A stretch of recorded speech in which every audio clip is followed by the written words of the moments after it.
Hello friends, what's up? Today we're going to do something a little different where two viewers, maybe we'll edit them in here, sent me some Jakiro replays, and they were both coincidentally against an Earthshaker 4. So I thought it would be cool to compare the laning stage, seeing how you can react to Earthshaker or how the lane can differ and how, what mistakes we might see in a Crusader lane versus an Ancient lane. So yeah, that's what we're going to do today. Going to focus on the laning stage for the most part, and I'll see if I have a game to add in like an Immortal comparison, but the most recent Earthshaker game I have is against an offlane Earthshaker, and before that is like way long ago, so I don't know. We'll see.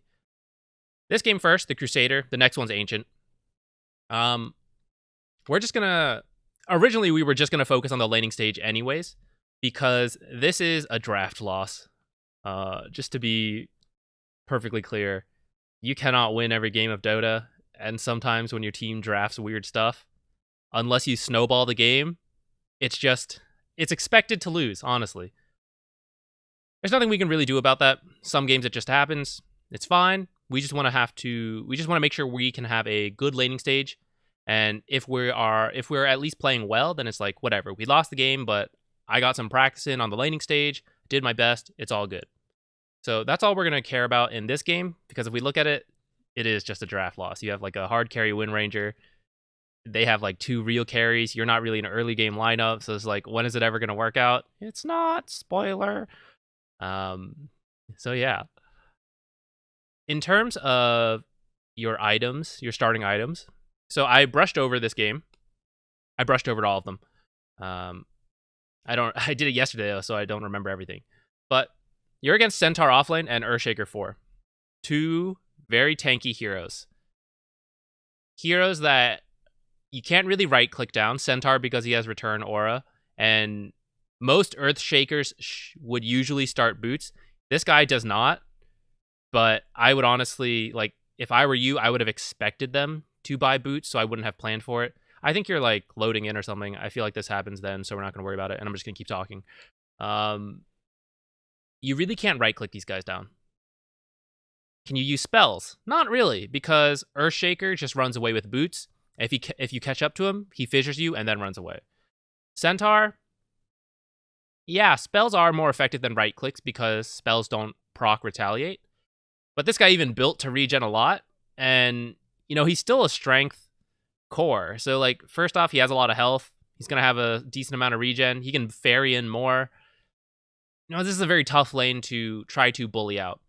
Comboed with the fact that you have a Wind Ranger carry who is just not going to add anything in terms of bullying out the lane. She is not a Ursa. She's not like a Juggernaut, Bloodseeker, anyone useful in this regard in terms of bullying out the lane. She's a Wind Ranger. So you're not really going to be able to trade effectively. And if you look at your starting items, that's kind of what these are for.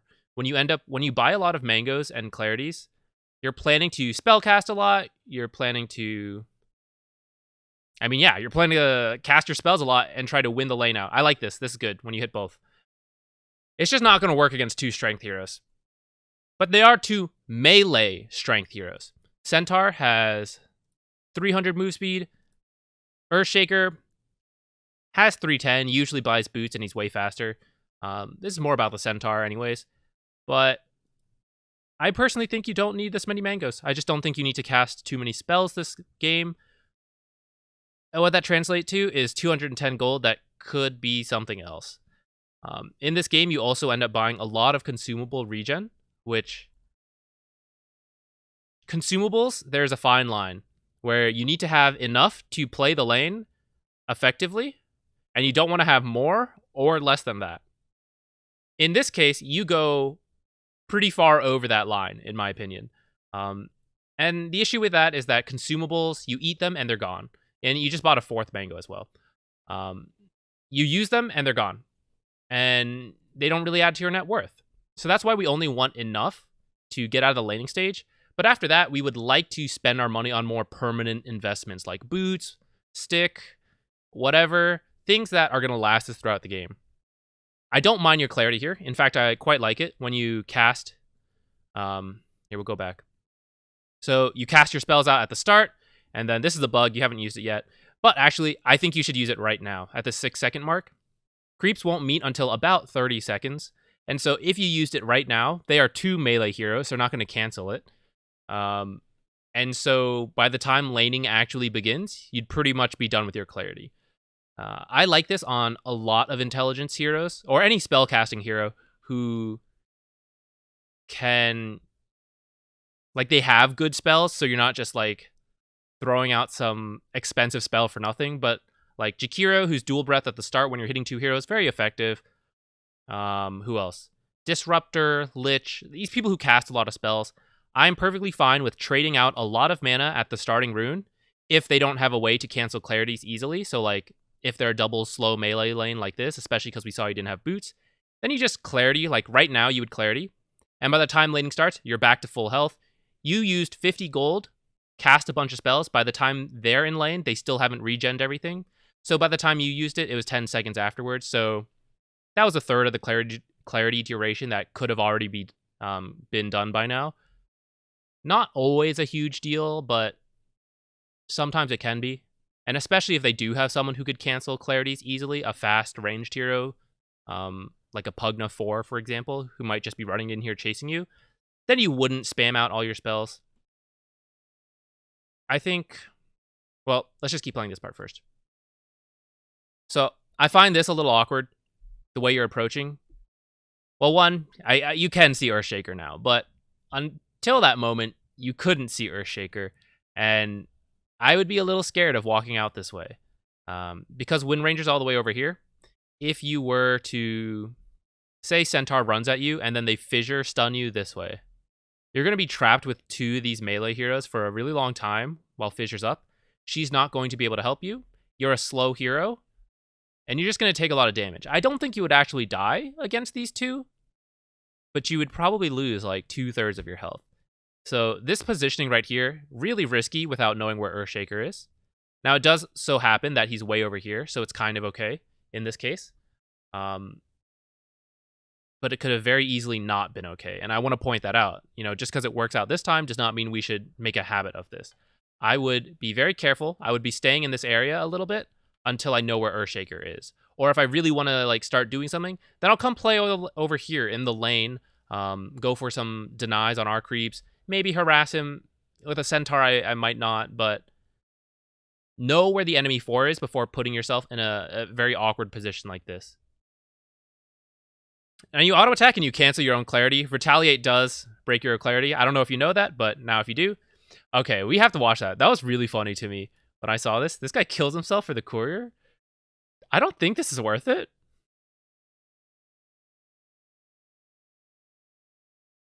You know? He just used some of his tangos. So when this guy comes back to lane, well, he's actually buying more. But you would want to check that because, I mean, if he only has 1 tango, then you can actually harass this guy out, especially because he didn't start boots. Now that had a mango on there. Not a big loss because after all, you still have 3, right? And I want to point this out. Jakiro does like to cast spells. Actually, first, before we do that, let's point out some Jakiro tips. Jakiro wants to hit level 2 as soon as he can, and ideally level 3 as soon as he can. He needs to have a reason not to do that if you're not going to do it. So, like, if you have a carry that really needs a lot of XP right from the start, then yeah, go ahead and pull at the very first chance, like a minute 18 seconds. You'll hit a delayed level 2, but it's not a big deal because our concern is the carry. But in other games, like this one where you have a Wind Ranger, where it doesn't really matter how much XP they have, I think you really want level 2 because Liquid Fire is a free spell. All you need is time to cast this. So it's really good to have in the laning stage. You can harass without using up mana. Then you also want to hit level 3 to get a second point in dual breath if possible. If for some reason you need Wind or Ice Path, like if a kill is literally happening and you need Ice Path, then I think it's okay to get it. But in general, you want to get dual breath. And the reason for that is that if you look at the damage, it does 100 level 1 for 135 mana, which is actually not that good if you're only hitting 1 hero. But when you level it up, you're doing 220 damage for 140 mana. And now this is a lot more cost effective. A good way to compare this, just look at other Disruptor. Thunderstrike. 45 damage level 1, which means he does 180 for 130 mana. Second level, he does 280 damage for 140 mana. He also scales really well, but his level 1 is also very effective. 180 damage for 130 mana. You are 100 damage for 135 mana.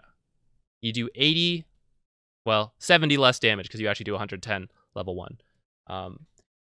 But that's why you don't want to spam out Dual Breath too much at the start unless you are hitting 2 heroes. If you're only hitting 1 hero, use this when you have full mana, but maybe don't spam it out until you're level 3 because it's kind of cost ineffective. The way to compare that, so actually, this is what could have happened in the first wave and is now happening now, so this is a good example. Where you're kind of far out. Fortunately, you were already over here, so you were able to run away fairly quickly, but you saw how much damage you took. That could have happened at the very beginning as well. I also wouldn't use your mango until after, like, you actually need it. It does provide 0.6 HP regen, which isn't the most, but still, might as well get it if you're not casting a spell right at this very moment, you know? Again, this is like awkward positioning because you're at half health. You know, it would be much safer to approach from this way, where you are closer to your tower. When you walk over here against an Earthshaker, you could very easily be fissured off in some way, or let's say he just keeps auto-attacking you until you get to this point, and then he fissure blocks you this way. And then you have to run this way, and he's like standing here, blocking you, hitting you, and he's just going to get way more auto-attacks off. Whereas if you approach him from down here, and he is also here, like, first off, you can just back away, and he's not going to get to you, and you're going to see him. Secondly, even if you do walk up and he's here, now you can just back away this way, and yeah, you can be fissured, but actually, if you walk up to him in this direction, it's equally as bad as walking to him in this direction, really. The idea of here is that you will see him first and be able to get away safely without it being as bad. But walking this way is like asking to be surprised by him here and being really out of position. Like, this doesn't seem like a lot, but this is like 2 or 3 extra auto attacks, which is like an extra 150 damage. So, you know, your positioning in this sense really matters. So again, see, you only hit him once. And what I was comparing, actually, so what I wanted to say, let's say, it's not the best comparison, but let's say like 2 mangoes gets you 2 casts of Dual Breath. Which actually isn't true because Dual Breath costs more than a mango, but let's just go with it. So for 140 mana at level 1, let's say you use 2 mangoes and you cast Dual Breath twice and you hit 1 hero. 140 gold gets you 200 damage. But what if you're saving your mana until you're level 3, and this is 200 damage for 140 mana? We're still going to compare it to 2 mangoes. Now 140 gold gets you 400 damage. Adding on that extra weird instance. So like 220 damage in the first case, 440 damage in the second case. It's the same gold cost, 2 mangoes, but you're getting an extra 220 damage. It's literally twice as good. So on Jakiro, try to not cast too many spells, especially if you're using mangoes, because they are a bit expensive compared to, say, a Clarity. Even if you had a Clarity, I might still be a little conservative. And try to wait for Dual Breath to be level 3. Sorry, I should be looking at you. I believe you went for a... Actually, I got distracted. I wanted to say... Sorry, we'll go back. And that's fine. We are heavily focusing on the laning stage. Oh, we're already at 14 minutes. But, what am I saying? Here. So you know Earthshaker died here. He is going to respawn and show up here. But one of the reasons I wouldn't want you to be standing here at the 1 minute mark is because from over here, you cannot pull easily, which is over here, the small pull. And I think this 118 is a very good time to attempt to pull right now. So you do go attempt to pull. I think you were trying to do the half pull. I kind of sped through that. Here, we'll go through it slower. You attack this at, let's see. You should attack it right about now, 148. So you're a second off. That's kind of why you missed this other melee, but you do end up getting the ranged. It was a little close, honestly. So the timing is 148, but I do like that you went for a half pull. The downside of this one, so I think you could have attempted it at the 1 minute and 18 second mark, because that way, this camp, so the ghost camp, they would have killed the 2 creeps, and they wouldn't have some of the ghosts may have died, but this ghost definitely would have survived, and these 2 creeps died, your lane creeps. Then you can choose to stack this at 2 minutes. Or if you get preoccupied, so be it. But you at least have the opportunity to stack it at 2 minutes, or to kill it off yourself. Maybe cast a spell on it and kill it before it hits the 2-minute mark, so it just spawns naturally. Either is fine. Or to just wait it out and do another half pull if like none of these ghosts died. Like in this case, none of them are going to die. But now by doing it here, like you definitely aren't going to get that. So this is one small camp that could have been killed off at this point or have been stacked that you missed.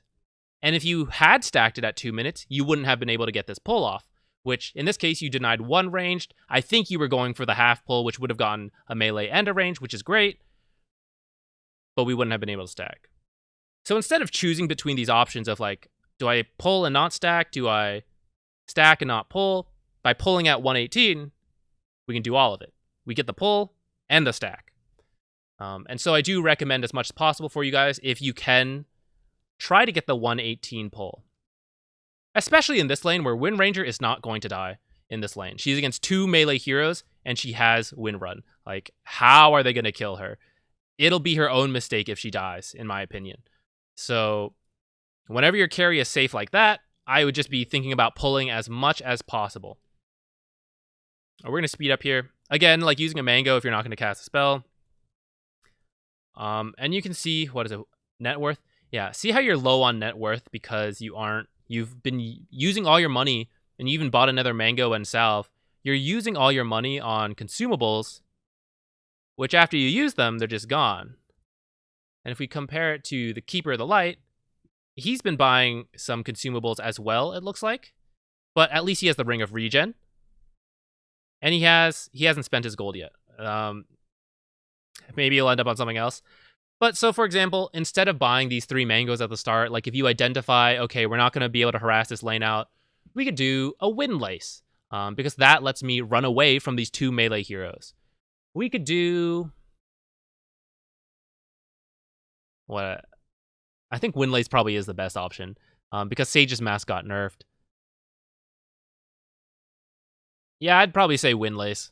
I don't think you need the 3 mangoes at the start. You could get rid of the 3 mangoes and the Iron Branch and buy a Windlace to start. And then just use your spell conservatively. So don't spam it out at the start like you did here. Just know that like they're just going to be at full health this game. And it's like, it's whatever. Who cares? They can't kill a Wind Ranger. So who cares if they're at full health? We don't need to bully them out. Yeah. And then you would have like a Windlace, which is positive net worth and is permanent. And like instead of this salve and this mango, you could have bought a Ring of Regen. You need mana, a Clarity, another Iron Branch. You know, just the cheaper options in terms of consumables. So that, you know, after, like, you will eventually start building some actual net worth. Okay, stacking. That's good. Let me point out, it's 4 minutes. So 4 minutes, you have stacked the camp and denied 1 range creep. Let's see if I even remember it, but vaguely remember that. When we compare it to the ancient Jakiro, let's see what happens there. And if we end up comparing, I feel like I'm mentioning it now. Now I have to compare it to one of my games. But you'll notice I tried to pull and get some of these killed off very early. Like 118, I'm already trying to get some extra experience here, get some kills here, get this going so that they can respawn. Like at this point, they spawned at the 1 minute mark. They could have been stacked at the 2 minute mark, respawned at the 3 minute mark, respawn at the 4 minute mark. This is 4 potential small camps we could have made use of. Oftentimes, we won't make use of all 4, but we could have at least made use of like 2 or 3. Like, we could have been spawning our 3rd small camp here at least. But instead, we're still at 2. Maybe that's a little high level, but what that means is there's just a missed opportunity here of pulling and denying and getting this XP here. And also because you're running around with the Earthshaker a lot, you're only level 1 still. In this kind of lane, I do think that if he's here disrupting your pulls, it's okay to just stand over here and sap experience and try to hit level 2 very quickly. And then when you contest him here, you're actually a bit better off because, like, if he takes Aftershock, it's not a big deal to you. If he takes Enchant Totem, like, just don't turn the corner. Like, say he's waiting here. And if you turn the corner, he's going to hit you in melee range. Don't do that. Like, walk around if you're not sure where he is. And when you're out here, you see him. Like, you have time to react. Go back this way or go this way. Like, whatever. But you're not going to let him get a free auto attack off on you. But you are going to cast, like, your E on him. And then he's slowed and you can just walk away. So as soon as you have your level 2, you can trade more effectively here. This is part of the reason you felt out-bullied by this Earthshaker, is because you're still on level 1, and you're not getting to use your free Liquid Fire Harass. This could have been a pull. I'm not sure what you're doing. I think maybe you were worried for Wind Ranger. But again, like, I don't think she's your concern. I don't think she should die. And once you identify that, and maybe you didn't identify that, which is okay. I'm just letting you know now, like, try to identify it. I know she's a weird carry, so maybe you don't have experience with her, but try to identify whether your carry can die or not. And if she can't die, or he, you know, it's probably fine to just let them sit there, and you just keep focusing on pulling. Liquid Fire this guy. You've got it. It's free. You kind of got zoned away from the rune, so you couldn't really do anything. At this point, I think you can already see why we've had an issue where you're kind of low level. Let's compare. So he's still level 2, which I think is kind of a mistake. Actually, for Earthshaker, it's not such a big deal. It's a little unfair that way, but Earthshaker can be low level, and it's, like, okay for the hero. But most other people cannot be like that. And so, like, they're position 5, he's level 3 at this point. In fact, let's see. He's halfway to level 4, and, you know, you're over here. So being under-leveled, I want to point out how much damage you miss out on. So, like, you're feeling like you're not winning these trades. Imagine if you just had these spells. Every time you trade, you get an extra 60 damage from Liquid Fire for free. Or every time you trade and you use Dual Breath, imagine just doing an extra 110 damage because it's level 3. I see you're buying, like, 2 more salves. Like, this could definitely be, like, a regen, Ring of Regen, or even just walk back to base if you have to. I know generally you shouldn't do that, but if your alternative is, like, buying 3 salves, I kind of feel like it's worth going back to base to save that amount of money. And Wind Ranger just should not die. You are going to do a stacked pull. I am happy with that. Again, we will note it for comparison, though. So it's like 6 minutes, and we have denied 1 range creep, and we are now doing 1 full pull.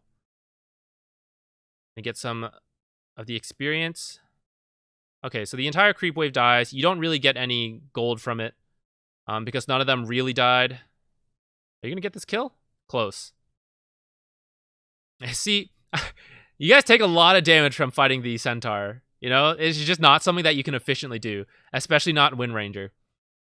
So your goal should not be to try to fight. It should just be to try to, like, pull and stuff like that.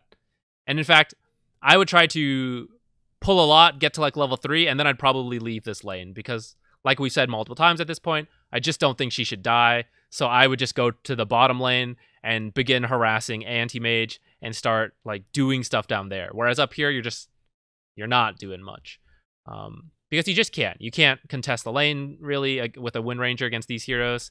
And yeah, you can pull a bit, but that's not happening. Earthshaker, bottom. I would be careful of stacking this camp. And in fact, I think we're going to see it here in a second. Wind Ranger is not a hero that can do stacks. Power Shot loses damage like every creep it hits, so it's really bad at clearing out stacked camps. You're okay at it, so between the two of you, technically you can do this, but the two of you combined, I think, are probably worse than Centaur alone. Because he has a Vanguard, he's not going to take, like, any damage, and because of Retaliate, which he's been maxing out, he clears this really fast. And if he had actually gotten points in double damage, like, even faster clear. I believe he does steal the stack, so let's see what happens.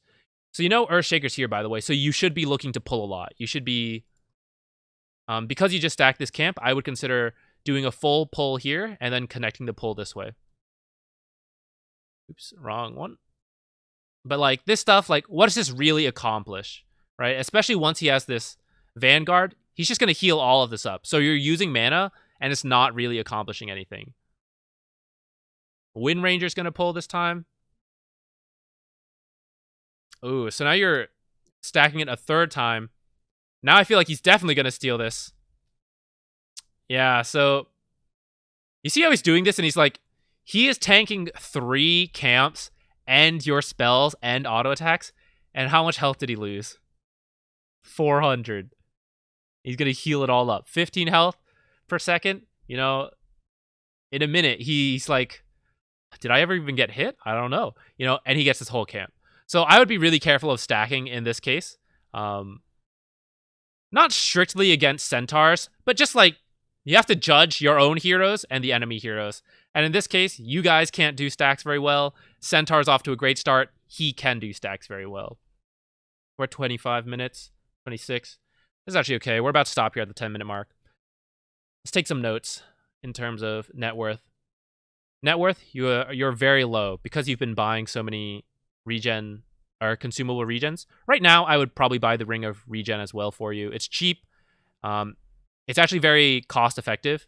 It got nerfed in the fact that it gives you less HP regen, but the reduced price makes this actually more gold efficient than before, funny enough. And you have the empty slot, so I think it's a really value purchase to buy this now. Potentially, you could buy a stick as well.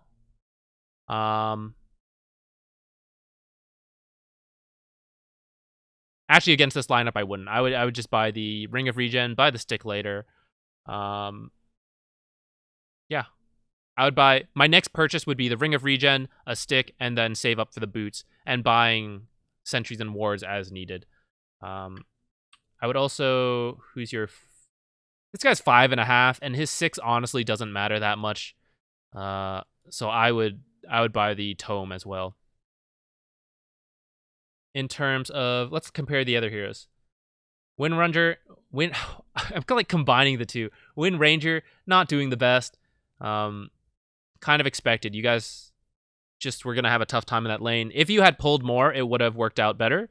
But I still would have expected this lane to be a draw at best, because I don't think she can bully out a centaur. And I think by trying, like, she's actually bullying herself out. So I think this lane at best goes even in farm or likely in their favor, because he is going to have an easier time denying creeps than she is, because he's a melee hero with a Quelling Blade. Earthshaker, doing okay. Take a look at last hits real quick. And yeah, we can see she's not that behind in last hits, but part of it is that he got a jungle camp. Actually, yeah, that's kind of it. He got the jungle camp. None of you have really died that much. Yeah, so like you died once, but like overall not a big deal. A lot of this net worth difference came from the fact that you stacked that hard camp and then he stole it all. And then he is doing slightly better, all in all. So that can be when this is the result of like stacking when you shouldn't have, and being not pulling enough, but also like not, like you have a choice. You either have to pull a lot or be in the lane to get quick levels. And then when you have a couple levels, maybe you can start bullying people out. But by not doing either, like you tried to be in lane, but then you would leave before getting any experience. Like you would pop in lane to harass a lot, which you didn't need to, but then you would leave before you could get experience. And then like you weren't pulling a bunch either. The only way this lane isn't... So I said it's a draw or loss at best. The only reason you would win this lane is by your play of denying a lot of creeps from pulling, forcing him to run over here and like miss out on some creeps while he's chasing you, and like hopefully you already get some creeps denied by the time he runs over. That is how this lane is won. Is not by what Wind Ranger does, but by what you do in this lane. So we're going to move on at this point. We're at half an hour. Let's get on to the next one. I suspect we're not going to get to the Immortal game. which will be okay. So here we're going to look at the Ancient game. About, I don't know the exact MMRs, but if I had to guess, it's probably about double the MMR between Crusader and Ancient. Funny enough, not only are we also against a Earthshaker 4, also a losing draft, I think, where this one's a little better, in my opinion, but still quite difficult, where Bloodseeker is pretty much your only damage, and Batrider and Pudge fill a very similar role, even though one can technically play mid and one's technically an offlaner compared to the last game where you like had no true carry. This time you're like also lacking damage, even though the draft is, in my opinion, slightly better. This one's a little better because I think you could win. I can see this, like, I can see a world where you guys snowball and win.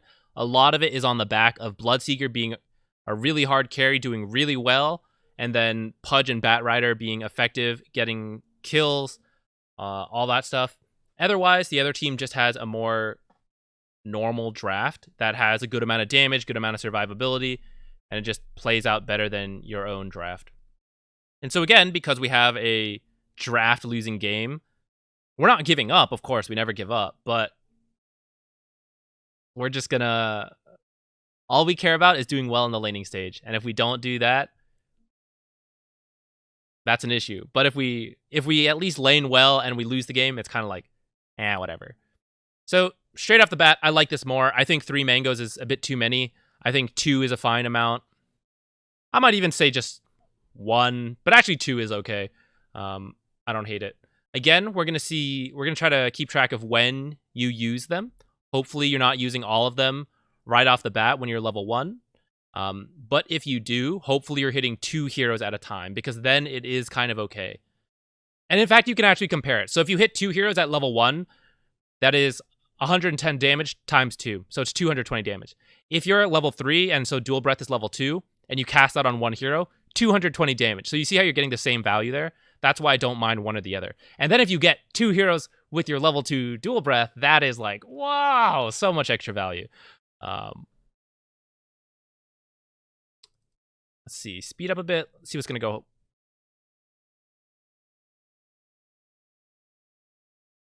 I think this is a bug. I don't think you should see up there right now. But I am keeping an eye on the minimap. I want to see when people start showing up. I kind of feel like you guys could be looking for them. So like right now they're showing up. I would want to check their items and see what they have. So that's something for me to critique right now. What I expect from this game, comparing Crusader to Ancient. I know I said I brushed through this game, but honestly I can't remember that well. I would expect, first off, we already see a little bit better itemization where we have another Iron Branch, 1 less mango. I don't think we needed so many mangoes last time. But I expect slightly better positioning. So like things like where you approach from, in that first game where we saw like Jakiro approach this way, and I said it was like kind of awkward and out of position, I would expect something similar where if you don't see Earthshaker, like you're not running this way. Also, I will say, I know they're different heroes on the enemy offlane, so it's not like a true fair comparison. It's very hard to ever have that, so this is just the best we can do. I would expect more pulls. Yeah, pretty much that. More pulls and sooner. And just like a little bit better overall trading. I feel like that is just a generic, maybe a little too generic explanation between the two. But usually that's what should happen between like a Crusader and a Ancient. Like there should just be general improvements between the 2 ranks. Something I will note, again, I don't think Bloodseeker should die in this lane, similar to the last lane, where Wind Ranger should just be fast, and so she shouldn't struggle against a Centaur and an Earthshaker, even if they go on her. Bloodseeker should just do really well in this lane. This is a lane that you guys should win, because he is not a strong laner, and he is not a strong laner. Now, admittedly, they both have certain strengths against melee heroes like Bloodseeker, but Bloodseeker in particular should just be really strong. Like, you should keep up the harass so that he gets a lot of value out of Thirst when he hits level 2. And then that should just make it like impossible for Pango to lane properly. Because this guy should just have like way better attack animations and move speed and everything. Yeah, that's it. So already, like we said, better positioning where you started off down here. I wouldn't have minded if you like came out here to spot the creeps, but I don't actually remember what was going on there. Yeah, so I do think someone could have been standing out here to see if they were blocking the creeps. Overall, I am okay with this positioning more than being out of position. This was a little awkward. I don't think you needed to cast that there. This movement out here is also a little awkward. What am I trying to say here? I don't know how to explain this is weird. I think anytime you are forced to move, let's put it this way. Yeah, okay. Anytime you are intentionally or forced to move on this side as the hard support, it's weird. Your home is over here. Anytime you bring yourself over here, it's weird. So this movement here where you run out here and you surround yourself on two positions, this is always not ideal whenever you're between two enemy heroes like this. And then because he's behind you and you know you're going to get fissured, like if that happens and we see it right here, what are your two options? You run back this way where both of them hit you the whole time you're running around, or you end up in these trees. And like we just said, anytime you're in these trees, it feels really weird. The only time I come to these trees is if they have a really scary 4 position like Clockwork over here, and it's like, if I walk out here into Clockwork, I am just losing half my health. That's like terrible. So yeah, then I'll play on this side a little bit. But against an Earthshaker, doesn't really matter if he like meets you here. He just doesn't have a great auto attack. This guy did get boots, which is a lot more normal. I would check he has no regen, so instead of actually focusing this guy who has a lot of regen, perhaps you could auto attack this guy a bit more because he has no natural health. He'll just have to play back really far.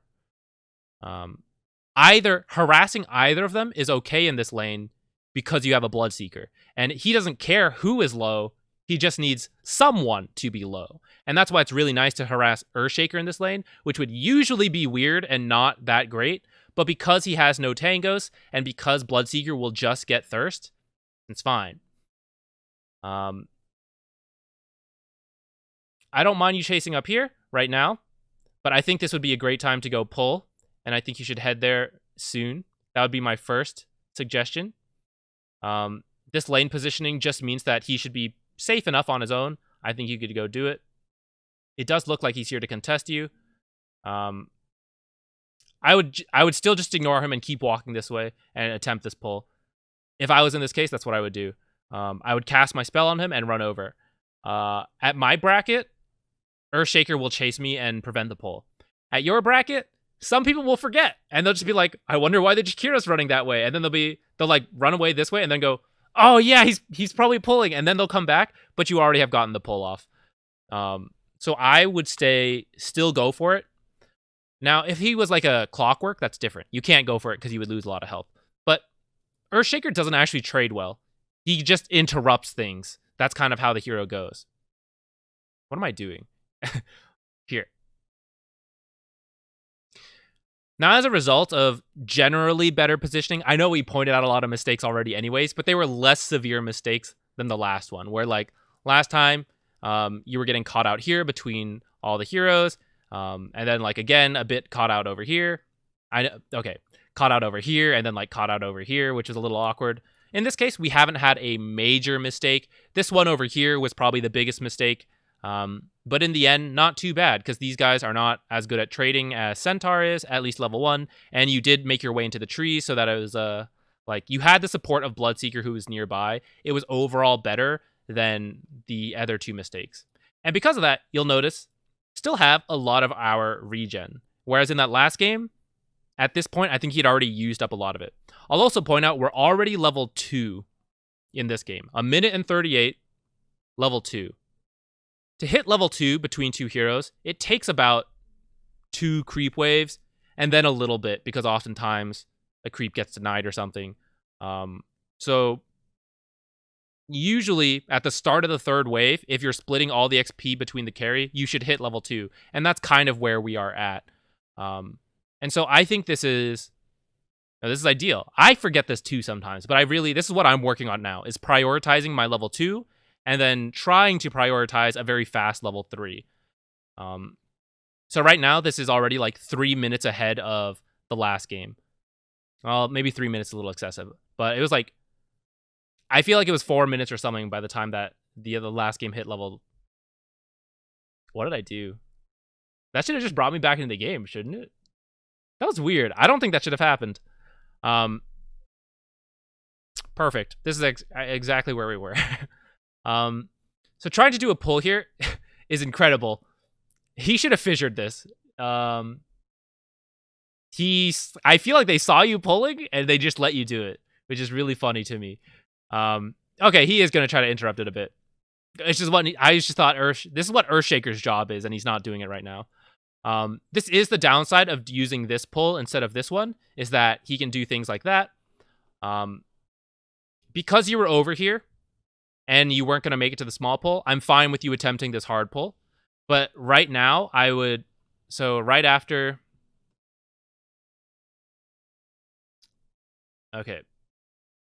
Let's go back again. So you missed that pull at 118 that we just talked about earlier. You're chasing him a little bit, and then you decide, okay, I missed that 118 pull. I'll try to do the hard pull. I like that, making use of it. Once it gets interrupted, you should be thinking like, oh, hey, that next wave is spawning.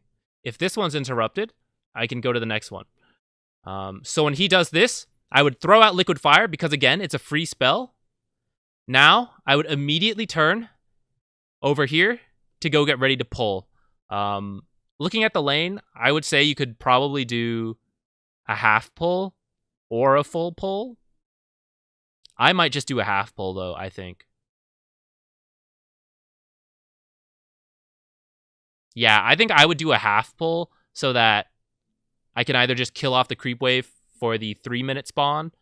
Because if you half pulled at this like 148 mark, you're not getting the stack at 2 minutes. But you are getting a half pull. And then you'll have about half a camp. I actually don't know what camp this is right now. How come I can't see it? Whatever. Oh, it's the kobolds. Then yeah, you definitely needed this camp to die off like right away.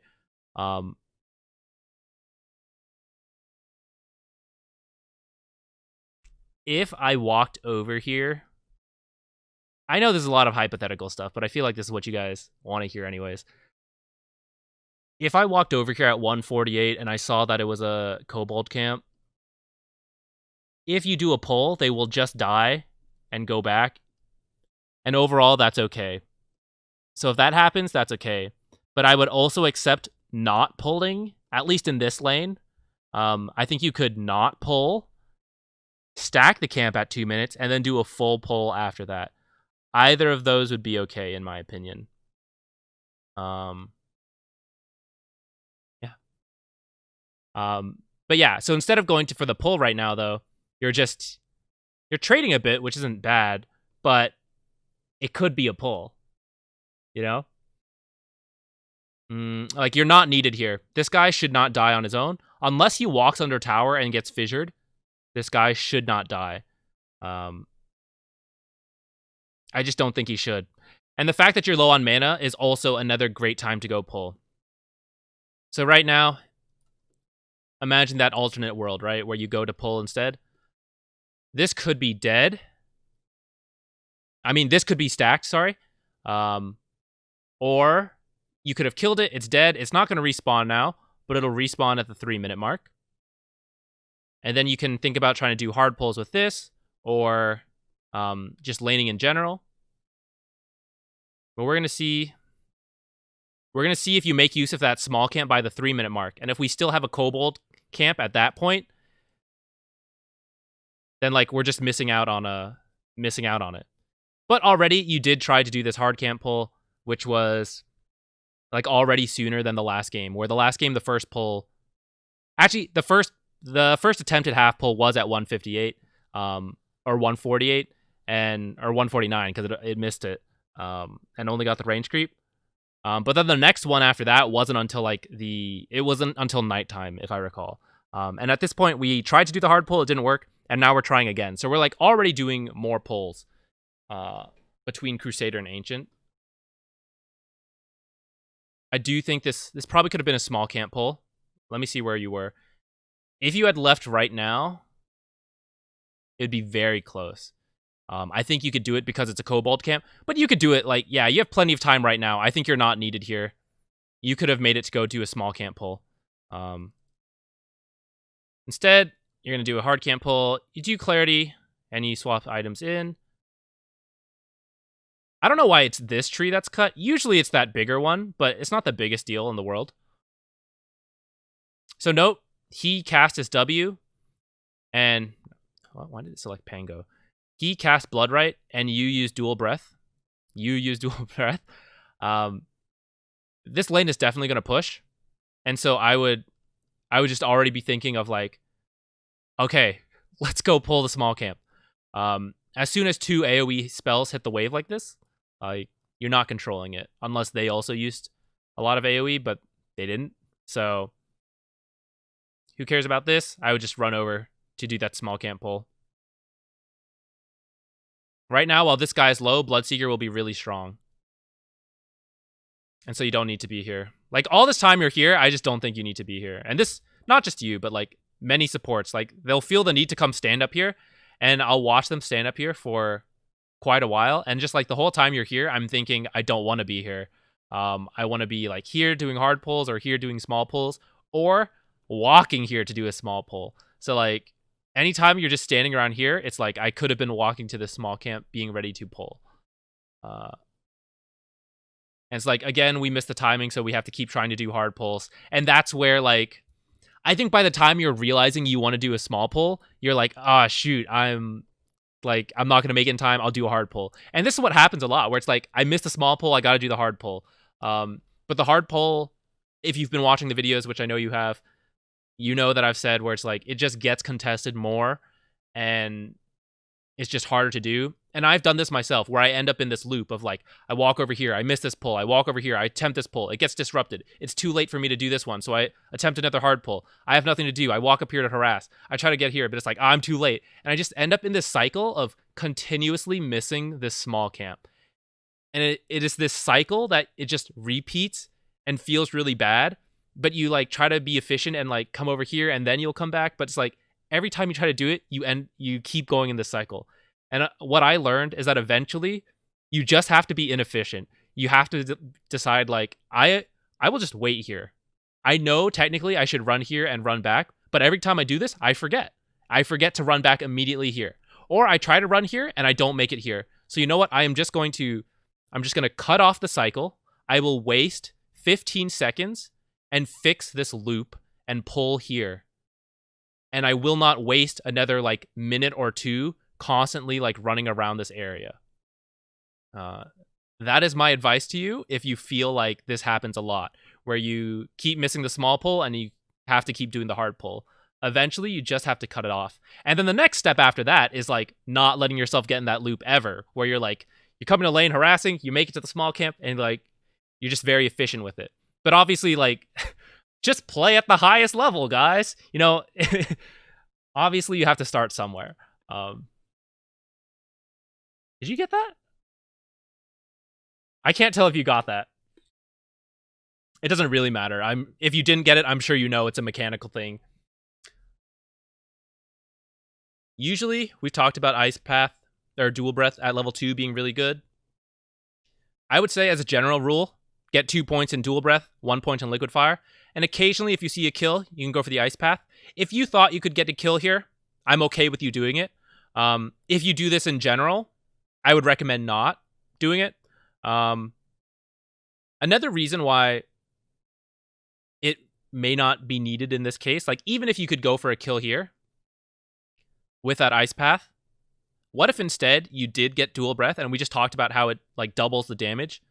Remember that Bloodseeker is someone that really benefits off of that. So the more damage you can do, the better. And it's like, even though you don't have a stun for Pango Qs away, this guy just sprints at him because Pango has taken so much damage from your Dual Breath that it actually doesn't matter that you didn't have a stun, and that Pango, like, his Q is actually not enough to get away from a Bloodseeker who's like sprinting because there's so much damage in the game. Unfortunately, the rest of your team is not necessarily the best at keeping the enemy low. Okay, you're going for a stack here. I'm okay with this stack this time because Bloodseeker much better than Wind Ranger at doing stacks, and Pangolier not as good at stealing stacks as Centaur, especially the Centaur that was doing so well. I like this, stealing the rune, and Bloodseeker will not need you.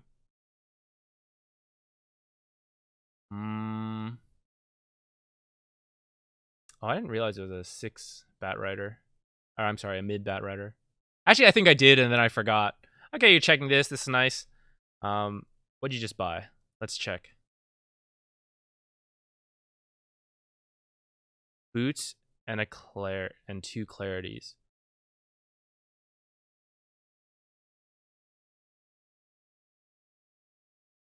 I would say that's okay. I might also buy an observer if that was in stock. I don't know if it was or not when you checked, but overall, I'm okay with that. You had a lot of gold. Stacking again. I like this. So let's compare from the last game. Let's take a quick breather to check. Last game, at this point, we had done 1 pull, stacked the small camp, and I think did 1 full pull. This game, we have attempted several hard camp pulls. Some didn't work out, but it's at least the idea of like being aware to keep trying that I think is enough. Then we stacked this hard camp. We stacked this camp. There's just been more with the neutral camps and getting value out of them. And I think that is... Yeah, I don't know. It's just good to do. And so if we're just looking for differences that between like the Crusader and Ancient, that's what's coming to mind. I'm not going to point it out. I was going to say, if you know that you had clarities on the way and you know the courier has like 2 items, this is something that is very hard to remember. The order you buy them in, though, will determine how they deliver. I thought. I would have thought that was supposed to deliver your... Alright, I'm a fake. Ignore what I was going to say. Maybe I just have to double check it. Usually there's a way to know what order they're going to come in. Or sometimes if I know that I want the boots in my inventory and I want to use the clarity right away, I would probably move a Tango out because I'm at full health. I would move the Tango out, pop the clarity, and then maybe swap it back in. But sometimes, if you know that one should deliver first, well, let's not worry about it. It's like, in the grand scheme of things, it's totally not important. This Kobold camp is the very first camp that spawned. And it's now 6 minutes where it's finally dying. Jakiro is actually very good at killing the small camps with his spells. So as much as possible, when you can make use of the small camps, it's very good for Jakiro. And like we said in past videos, the small camp isn't better, it's just to do. What did I just say? Is just better to do. So yeah, do keep that in mind, where it's a little easier to farm this camp, get more golden experience for yourself here. And as soon as you see what the camp is, like it's kobolds, heck, if you had level 2 dual breath and liquid fire, you could kill the kobold camp on your own because it's like so bad for pulling. Like we see another example where the entire group wave survives. So if you see there's a kobold camp and you like, let's say it's like 6:30 and you're like, I don't want to stand here and be ready to stack, and but I still want a different camp, I'm just gonna kill this kobold camp. I'm just gonna kill it. Jakiro can do that. At least when he gets level 2 in dual breath.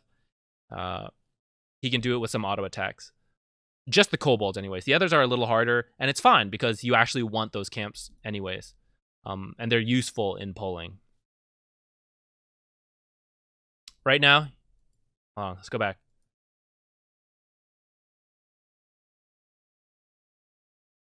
Right now, I would look at the lane if I was you and realize Bloodseeker is going to be totally fine.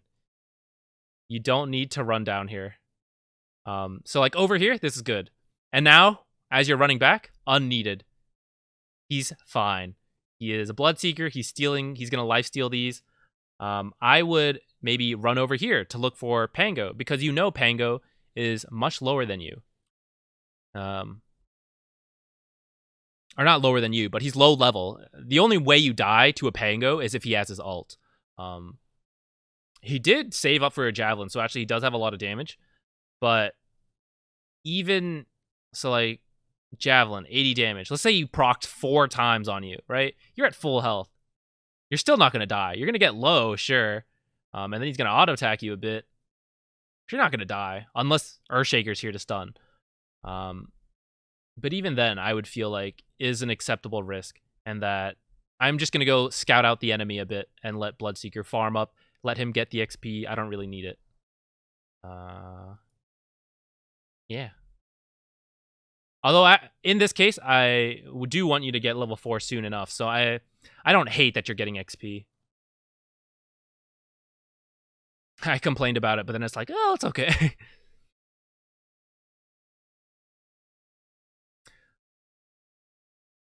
So I'm wondering. So in this case, you did get a kill with Ice Path. And I'm trying to see if, like, would this have worked? What if you had gotten... Okay, your dual breath didn't even... Okay, your dual breath didn't hit. So I was wondering, I was like, what if you had just hit dual breath with level 2 and done more damage? But it missed, actually. So...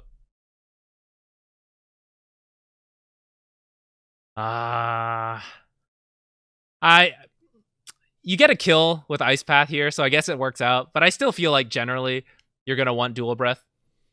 You have a decent wave here, so I think this is good too, just poking it down. Alternatively, if you're scared, like you're not sure where they are, you could do a hard pull here. That would also be good. That would reset the lane.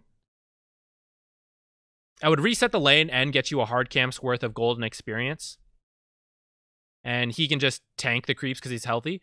But because you see there's so many up here, I'm totally fine with this push as well. Like, you can get the tower, so why not? Ooh. It looks like you're going to die here for this, actually. Ah! Now you're dead. Unfortunate. I think attempting the rotation is still good. It was unfortunate that you have a Bat Rider who doesn't really have much in the way of, like, an OD buying himself time and stuff. And it was unfortunate that he was kind of, like, dead by the time you got there. But you were trying to rotate. Let's talk about items here, actually. You have 350 gold here when you're dead. What can you purchase? I know you purchased the wand, which is 350 gold. But what does that give you? So, you get the magic stick, so now you can build up charges. That's great. And then you finish the wand, which has 3 attributes, but you already have 2 of them here. So what's the difference between the stick to the wand? It's 150 extra gold for 1 more attribute, and you can store 10 more charges. But frankly, you're at 0 charges when you buy the stick anyways, so you're not really in desperate need for more space. And I don't know, they cast a decent amount of spells, but just like the 10 extra charges are not a huge deal for you right now. So what could you buy instead? 200 gold for the magic stick if you really want it, that's fine. And you have 150 gold left. Instead of buying the wand, you could buy a Ring of Regen, 175. I know you're not at 175 yet, but by the time you respawn, like you're at 357, 10 more seconds about, like you'd pretty much be at 375. You could buy this Ring of Regen and finish your Tranquil Boots. And then all your regen issues are solved. Right now, you have 1 Tango, so you could take, 100 or so damage, and the Tango would heal you up. And then you have your passive regen. But you're still going to have regen issues if you get into a fight. Like, it's going to take a long time to just heal up with just 3.8. With the Tranquils, all of that is solved. You never have to go back. You have 2 Clarities. You can stay on the map for a really long time if you have Tranquils right here. But that does not apply if you have a wand, where you could have a wand here, and you can get, like, 10 charges. But if you lose, like, 10 charges, 20 charges even, heals you 300. If you get into a fight and you lose, like, 800 health and you use your full wand, you'll be at, like, 400 health. And you're still really close to dying, and Ember can probably just kill you. This guy could probably kill you at this point. Ursa could kill you. But if you have the Tranquils, you just sit into the side a little bit, and you'll heal all the way up to full. So yeah, And you do identify later. It's like, oh, I can buy the Ring of Regen. As a rule of thumb, let Magic Wand be the last item you buy of your early starting items. So let's say you're going for like Tranquils, Wand, a Basilius, your wards, your sentries, like whatever. Let Wand be the last thing. So buy everything else. Buy the Tranquils. Buy the Bassi if you want it. Buy whatever else. Just leave it at a stick and 2 iron branches even. And if the iron branches sit in your inventory because you have other things, it's fine. You'll eventually finish the wand, and you'll have everything else that was more valuable. Like Tranquil Boots are more valuable than a wand. If you have the stick, the upgrade to wand is not a huge deal. This is a common mistake I see. People build the wand instead of buying other things. And I really do recommend just like buy the other things instead. I don't think you actually need to walk down here. Well, for the runes, I guess it's okay. But I feel like Bloodseeker could do it on his own. And I do appreciate that you're placing a ward for him to make him just that much safer. But I don't know. I think when you died, I think you should have ran top. Just because of like everything we talked about. If you keep people up here, then like if you see 3 heroes up here, he's not likely to die. Where it's like, who else could be missing? Let's say it's these. Let's say it's Earthshaker, Coddle, Ursa up here. So there's a Ember Spirit and a Pango who could gank this guy.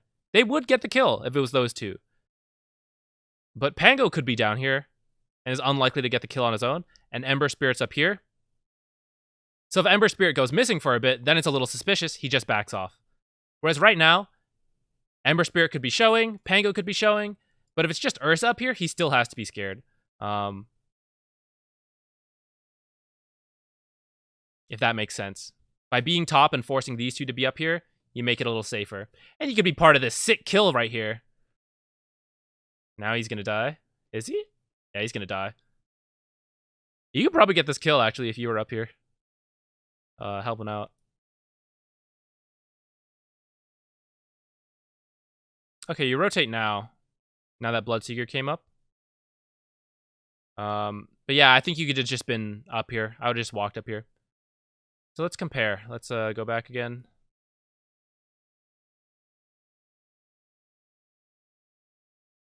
Who remembers the last values? I certainly don't. All right, hang on, guys. We're going to cut here. I'm going to make an Excel sheet. Okay, guys, I'm going to pull up the Excel sheet in a second real quick. Here's a game I played where... So this is the offlane Earthshaker, and then it was a 4 Skywrath. Not the perfect comparison. We're not actually going to watch this game right now just because I have some time constraints, so I don't have time to go into this one right now. But I lost this lane. So if we think about it, the first game we watched, I would say the Crusader game, that was a lost lane. Not the worst lost lane, but it was a loss. Second lane we watched, I would say they won the lane, but not terribly hard. They didn't get too many kills, but they did zone him pretty successfully. Bloodseeker was farming pretty freely. All in all, a 1 lane. This game, I messed up. This was the first game after the patch, and I was like, I'll try the Ring of Health. Let's see how it is cost-effective against Skywrath. It was not. It didn't work out for me. I made some mistakes. Let's not worry about it right now. I lost this lane.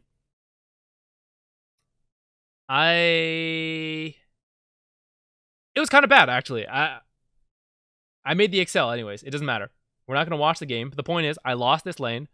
Where is it? Where's my Excel sheet? Here it is. Kind of bright, I know. Let's zoom in a little bit. Okay. So, it's kind of awkward. It's poorly, hastily made. This is the gold. This is XP, KDA, last hits. So from the Crusader game, I want to point out. So this is total gold for the 1 position, the 5 position, and then combined. Combined, 3 position, 4 position. The Crusader who lost the lane, like let's point this out. Jakiro was way down on gold because he was always buying consumables, wasn't saving up money. Like he was just in a really rough spot. And you see that in the net worth reflected. And you see that reflected in the carry who wasn't doing that well. compared to the off lane, who was doing very well, stole some hard camps, like doing fantastic. Compare that to the Ancient. They won the lane, so he has almost double the net worth. The carry did 1,000 gold more. They were like really crushing this lane. Like, it's no wonder, like, we can see the difference. Now, coincidentally, both of them lost their games. But we're not worried about that. We're just thinking about the lane. And if we think about it, it makes sense. Where, to be fair, this lane, like, it was kind of meant to be lost, and they were meant to win their lane. But the Ancient player also just made some better plays overall. So, like, it was kind of deserved to win. Whereas the Crusader, I think if you had played... It felt so mean to say that, actually. I was saying that. I don't mean this in a flaming ways, guys, as always. But, like, because you, like, put yourself out of position, you bought a few too many consumables, didn't pull quite enough, this lane ended up losing. And it was kind of supposed to lose, but it could have drawn even and maybe even won slightly. So, like, this could have been an even lane, I think, if you didn't make those positioning mistakes and if you focused on pulling instead. This, you could have pushed your advantage a little more, I think, by getting those pulls, not getting into that cycle of, like, missing the small pulls, so you got to do the hard pull. But overall, you still won. And the offlane struggled, and you can see that they struggled. Then I want to compare our game, where we lost, and I just take my word for it. It was really bad. We were dying a lot. You can look at the KDA over here. Like, you guys in your lanes, it was pretty passive. 0, 1, 1, 1, whatever. Carry died 3 times. I died 3 times. They were doing really well. But if you look at our net worths, I am still higher. In a lost lane for me, I was still higher than this ancient Jakiro who won their lane. And my carry did struggle. But even in a lost lane, still ended up better than the Crusader, who Wind Ranger went, like, average, I would say. Like, I know that lane was lost, but Wind Ranger wasn't really pressured. She was just farming fine the whole time, and she still ended up lower net worth. And then our off lane, even though they were crushing us, they're only slightly ahead of where this guy was. The reason of this is because I was doing a lot of pulls, a lot of denies. I really have to show this game, don't I? I do. Okay. This video may not come out tomorrow, or maybe I'll squeeze it in right now. But we'll finish explaining this Excel sheet first. It's just not fair for me to talk about it and then not show you guys what to do, I feel like. So the point is, they were crushing it, but still didn't end up that much further ahead than this first game. They weren't even getting kills in this first game. They were just farming and stealing some camps. If we look at XP, this first lane, kind of a loss. And you're, like, it shows you're down. The Ancient, they won their lane, and you can see a significant difference. We lost, and you see we're still the same XP. What that means is, like, if we had won our lane, just imagine where we would be. That's kind of the difference between Immortal versus Ancient versus Crusader. Is, like, even in a losing lane, we are still getting more out of it than a winning Ancient lane. Now, in terms of gold, it's not true.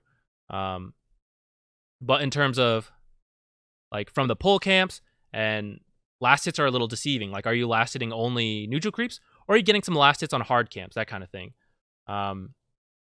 PA also did end up rotating out of lane, so it's a little unfair, where I got some solo XP that maybe I shouldn't have. Or, like, that makes it not the fairest comparison, but still, I think the core concept still applies. And if we look at the KDA, we can see we lost this lane pretty badly. And we can see that in terms of last hits, like, I'm a little higher than here. And our carry certainly struggled here. But still, we ended up, like, with decent stats, despite losing so badly.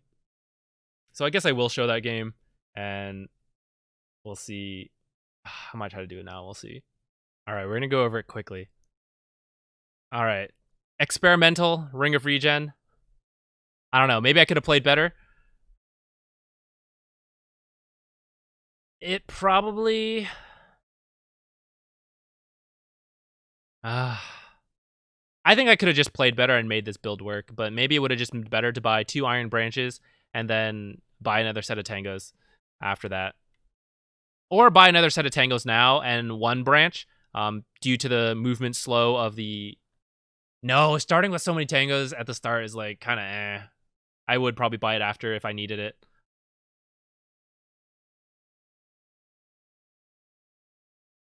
Chasing because I can get free auto attacks there. I was looking for him. I shouldn't have let him get that free auto attack. I was trying to cut the Skywrath off because I knew he was low and I could win the trade. He can't sit there against me. I'm standing out here to look. We're just kind of speeding through this. Trying to harass this guy. I probably should have just queued him. It's because he's getting a lot of free auto attack because he's faster than me. And he's trading well for it. You see, I'm already coming over here. Also a kobold camp. Got to pull off. Not exactly the one I wanted because he kind of got in the way. But it is going to get that camp killed off. And it's kind of fixing our lane because our lane was kind of pushed anyways. And we had enough creeps that they managed to kill off this entire camp. Now come over here. They're a little weakened, like so little though, but a little weakened. Unfortunately, I didn't get too much XP because I chased the Skywrath around a bit.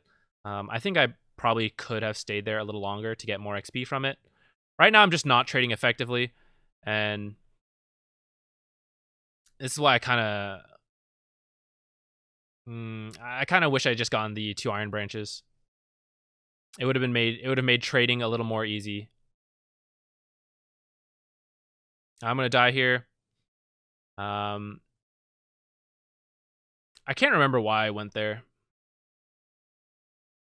Unfortunate. I thought I was gonna end up in a kill. But so far, what have we done? We've successfully killed this camp off and gotten a new one, which is already ahead of what the others were at. And I'm gonna stack it. So I've killed this camp and stacked it by 3 minutes. And the last 2 replays, like the first camp, that kobold camp was up to like 6 minutes. And in the other one before that, it was a stacked pull at like 4 minutes or something. So this is the 3rd camp I'm on already. And because the lane's all the way up there, I'm going to pull. I'm pulling this way because I don't want the Skywrath to interrupt it in case he was nearby. I didn't see where he was. And because it's stacked, I knew I could just pull the whole wave if I wanted. I actually didn't know the timing on this. I like so rarely pull that way. I missed the first melee creep because I didn't know this pull timing. And I'm going to do it again.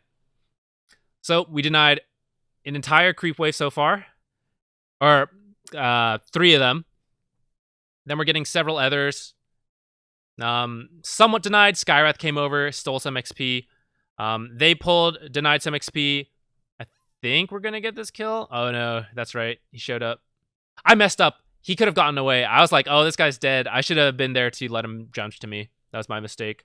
And then I'm going to get trapped here and die. He might have still died because that Necro had haste. But I should have stayed there to let him jump to me. That was my own mistake. We're going to buy the Windlace here. See how... So look at my net worth. You see I'm buying like items that are useful in the long run. And I'm not overbuying consumables.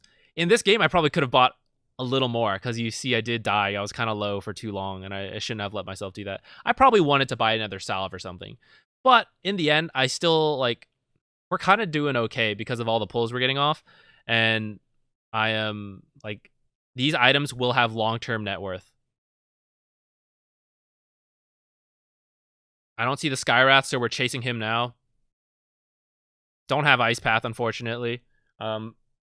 If I had leveled up there, I would have used it because it would have been a kill otherwise. But if I had been level 3, I still would have gone 2-1.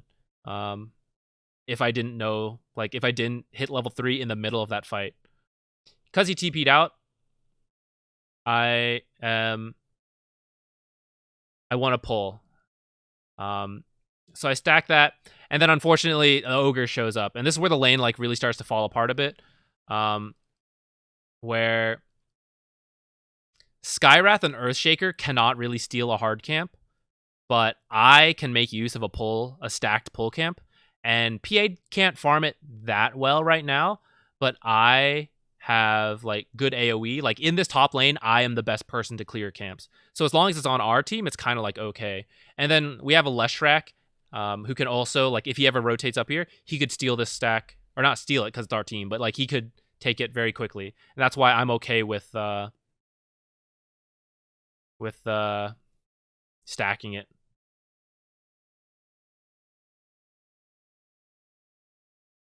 What else? I'm gonna TP up here because I kind of need to be here to help.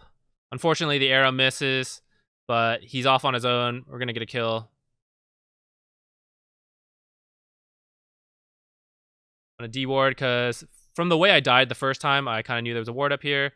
We're going for another pull. So this is still the same first 3 camps. This is the second and third camp that were in here that I never got killed off because of everything that happened. But think how many times I've made use of it. I pulled that first kobold camp and got them weakened, and they died, and I got very little XP out of that, to be honest. But I got it killed off so we could get new ones. I stacked it. I pulled and denied 3 creeps. I pulled again, denied a good part of that creep wave, and Skyra showed up and got in the way. I should have killed those creeps at that time, in hindsight. I should have used a spell on them or something to kill them off, and so this would be a 4th new camp. But I just get a half pull here, and we're going to get these killed off next. At least this melee, I think, yeah, he's going to survive. But do you see how many, like, camps were getting killed off? And I'm not fully sure how this PA died, because I was, like, doing this pull, and then I was like, what? Why did she just die? I think she went out too far. Let's watch. Oh, yeah, he came in. This guy was doing a lot of damage. I think this is one of the new things. The Null Talisman change is very good for Skywrath. I'm seeing several Skywrath. But I don't think it's a good 5 hero, so I'm not going to recommend it to you guys. But if you play 4, you can try Skywrath if you want. It seems pretty good, but I haven't tried it myself. I believe at this point, PA... No, she comes back one more time. So they're making use of our pull camp, which we don't love. I knew this was going to happen. I like saw him walking there, and I was like, I'm sure PA knows. This is Immortal level. And then she still got Echo Slammed. So she's going to die there. To be fair, it was farther than I would have expected. Still a bit of a disappointment. But, you know, that stuff happens. So I'm up here getting XP now from the lane. I probably could have stacked, but at the same time, the lane was free and I wanted to be there. Mirana wasn't, so it's like someone needs to get it. PA now rotates bottom. So this is kind of why it's not the fairest comparison, because at this point, PA now rotates, and we're at a level where like people will make space. Actually, as I'm saying that, I'm remembering that our Pango is really unhappy at our Mirana who came up to help us top. So we were actually having some dysfunctions at this point as a team, but it's kind of working out anyways, where I think at lower levels, the carry would keep coming back to this lane and it's not good. Whereas you can see in this game, as an example, this is how I'll pitch it. In this game, where the carry leaves this lane, like she doesn't want to be here anymore, she goes somewhere else. Now I, as the position 5, will soak up the lane, and you see how we're getting a lot out of it, even though the lane got lost. And you saw that in the Excel sheet. Where even if they kill me here, it's like, whatever. I'm just a hard 5, you know? Just a support. But I'm protecting our tower, and I'm getting XP. Hit level 6. I don't think I bought the tome. I may have missed that. I may have forgotten. But I had solo XP, so I didn't need it. And at this point, we're done. Now, obviously, I could have torn into a lot of my mistakes a lot more, but we're just trying to speed through this.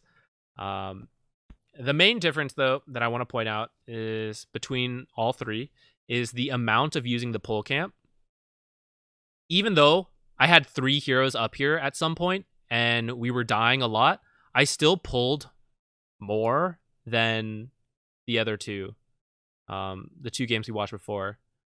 Actually, the ancient game was a similar amount of pulling, I think, but it was pulling at the hard camp that was easier to contest and interrupt.